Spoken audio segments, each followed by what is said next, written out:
Hi students. तो इस video में मैं बताऊंगा ब्रिटिश इंडिया की प्रमुख संधियां अंग्रेजों और भारतीय शासकों के बीच में ब्रिटिश काल के दौरान जो जो प्रमुख संधियां थी वो इस वीडियो में है। तो इस वीडियो में आपके लिए जो प्रमुख संधियां है वो शॉर्ट में है।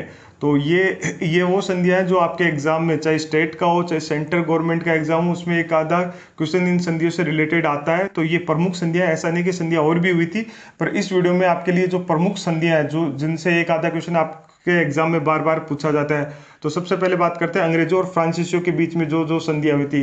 तो वो हुई थी एक्सला चैपल संधि, पांडिचेरी संधि और पेरिस संधि। एक्सला चैपल संधि कर्नाटक प्रथम युद्ध के बाद हुई थी, पांडिचेरी कर्नाटक के द्वितीय युद्ध के बाद हुई थी और पेरिस संधि कर्नाटक के तृतीय युद्ध के बाद में थी। तो ये अंग्रेजों और फ्रांसीसियों के बीच में भी संधि थी और अंग्रेजों और भारतीय शासकों के बीच में भी एक तरह की संधि थी, क्योंकि एक साइड भारतीय शासकों के साइड से अंग्रेज लड़ रहे थे, दूसरी साइड से फ्रांस लड़ रहे थे। तो इनके आपस में फिर जब संधि होती है तो ये भारत में एक तरह से अपना वर्चस्व बढ़ाने के लिए जो युद्ध लड़े जा रहे थे, कर्नाटक का प्रथम युद्ध, कर्नाटक का द्वितीय युद्ध, कर्नाटक का तृतीय युद्ध, तो ये अंग्रेजों और फ्रांसीसियों के बीच में संधि हुई थी। फिर अंग्रेजों और मराठों के बीच में जो प्रमुख संधियां थी उनमें है पुरंदर की संधि, बड़गांव की संधि, देवगांव की संधि, अर्जुन गांव संधि, सूरत संधि, सालबाई संधि, बसई संधि या बसिन संधि, पूना संधि और राजघाट संधि। तो ये अंग्रेजों और मराठों के बीच में हुई थी।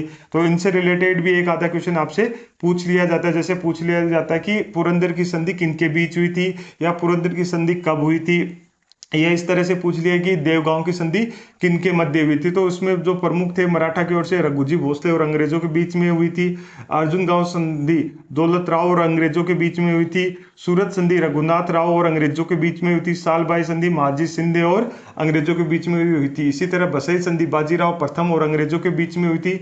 पुना संधि बाजीराव द्वितीय और अंग्रेजों के बीच में हुई थी। राजघाट संधि यशवंत राय होलकर और अंग्रेजों के बीच में हुई थी। तो इस तरह से आपसे ये भी पूछ सकते हैं और ये संधि किस युद्ध के बाद हुई और कब हुई उसके बारे में भी पूछ सकते हैं। तो आप इनको नोट कर लीजिए अपने शॉर्ट नोट्स में, और इनके बारे में ये कब हुई थी और किन के बीच हुई थी और किस युद्ध के बाद हुई थी। तो इससे आपको ये एक तरह से ब्रिटिश इंडिया का जो मोटा मोटा है वो आइडिया पता चल जाएगा। क्योंकि आप देखोगे कि अंग्रेजों ने जब अपना वर्चस्व जब शुरुआत की थी तो कर्नाटक के प्रथम युद्ध से शुरुआत की थी। तो जब अंग्रेज और फ्रांसीसियों के बीच में युद्ध हो रहे थे, छोटे मोटे वांडीवास का युद्ध और युद्ध, उसके बाद अंग्रेजों और सिखों की जो संधियां हुई थी उनमें प्रमुख है अमृतसर की संधि और लाहौर की संधि। अमृतसर की संधि राजा रणजीत सिंह के समय हुई थी। उसके बाद अंग्रेजों और नवाबों के बीच में, जब ये फ्रांस और अंग्रेजों के बाद में उन्होंने बंगाल पे भी अपना जो तटीय क्षेत्र थे, अंग्रेजों ने कहाँ का अपना जो सबसे पहले कब्जा जब बनाना चाहा वो था मद्रास, कर्नाटक, बंगाल, क्योंकि ये समुद्र के किनारे के थे। उसके अलावा आपने देखा होगा गोवा में भी अंग्रेजों और डचों के बीच, उसके बाद पुर्तगालियों के बीच में संघर्ष चले। तो ये तटीय एरिया थे क्योंकि यहाँ पे जहाज उतरते थे अंग्रेजों के। फिर अंग्रेजों और नवाबों के बीच में जो प्रमुख संधि मानी जाती है वो इलाहाबाद की संधि थी, जो मुगल नवाब था एक शाह आलम और उसके बीच में थी। उसके बाद बनारस की संधि थी जो अवध के नवाब शुजाउद्दौला के बीच हुई थी। इसी तरह एक अलीनगर की संधि थी जो अंग्रेजों और सिराजुद्दौला के मध्य हुई थी, जो बंगाल का नवाब था। इसी संधि की जो संधियां की जो शर्तें थी, ना मानने के कारण अंग्रेजों ने सिराजुद्दौला पे हमला कर दिया था, जो जिसके फलस्वरूप प्लासी का युद्ध हुआ था। तो अलीनगर की संधि प्लासी के युद्ध से पहले थी कि उनके बीच में कोई बात चल रही थी कि हमें ये दो, आप इतना कर दो। तो अलीनगर की संधि के बाद में अंग्रेजों और सिराजुद्दौला का प्लासी युद्ध हुआ था।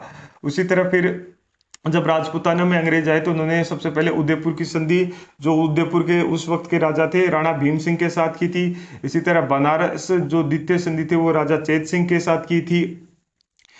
और इसी तरह जब वो मैसूर जो कर्नाटक का एक क्षेत्र है वहां पे भी टिप्पू सुल्तान और उनके पिताजी हैदर अली के बीच में भी संघर्ष चल रहा था। तो मैंगलोर की संधि जिसमें आप एंग्लो मैसूर प्रथम युद्ध के बाद हुई थी। उसके बाद मद्रास की संधि तो एंग्लो मैसूर सेकंड युद्ध। श्रीरंगपट्टनम की संधि एंग्लो मैसूर तीसरा युद्ध के बाद हुई थी। तो ये टिप्पू सुल्तान और अंग्रेजों के बीच में थी। तो ये थी ब्रिटिश इंडिया की प्रमुख संधियां जिनसे एक आधा क्वेश्चन आपसे एग्जाम में आता ही है। तो आप इन संधियों को अपने वीडियो के माध्यम से शॉर्ट नोट्स में लिख ले और इनके तारीख और इनके में थोड़ी आप थोड़ी थोड़ी डिटेल शॉर्ट्स में लिख सकते हैं। तो ये आपके लिए बहुत ही यूजफुल रहेगा।